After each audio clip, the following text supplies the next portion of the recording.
अगर हम किसी से पूछेंगे कि आपको मरने के बाद कहाँ जाना है, स्वर्ग या नरक में, तो सभी ऐसा ही बोलेंगे कि मुझे तो स्वर्ग में ही जाना है।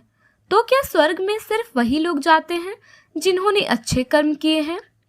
क्या नरक में वही लोग जाते हैं जिन्होंने बुरे कर्म किए हैं? ये कहानी है एक पंडित और नितर्की की। किसी छोटे से गांव में एक साधु रहते थे और उन साधु का काम गांव के लोगों को उपदेश देना था। उसी गांव में एक नितर्की रहती थी। उसका काम लोगों के सामने नाचकर गांव के लोगों का मन बहलाना था। एक दिन गांव में कुछ कुदरती आफत आ गई और ये पंडित और नितर्की दोनों उस कुदरती आफत में मर गए। मरने के बाद जब ये दोनों यमलोक पहुंचते हैं, तब इनके कर्मों और उनके पीछे छिपे भावनाओं के आधार पर उन दोनों को स्वर्ग या नरक में भेजने की बात होती है।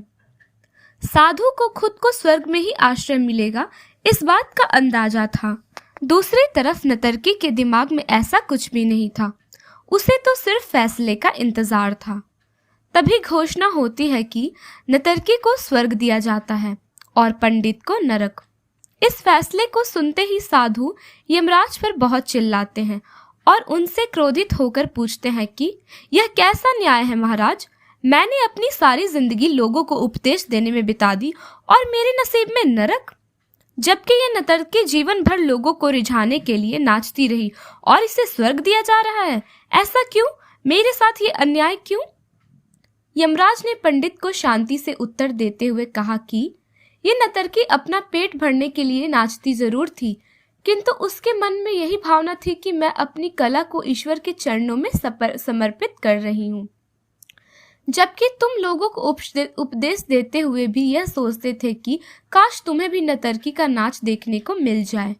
यमराज ने पंडित से यह भी कहा कि तुम ईश्वर के इस महत्वपूर्ण संदेश को भूल गए कि इंसान के कर्म से अधिक कर्म करने के पीछे की भावनाएं मायने रखती हैं और तुम्हें इस कर्म के पीछे की भावनाओं के हिसाब से ही तुम्हें नरक मिला है। थैंक यू दोस्तों। अगर कहानी अच्छी लगी हो तो वीडियो को लाइक करें, चैनल को सब्सक्राइब करें और बेल आइकन जरूर दबाएं।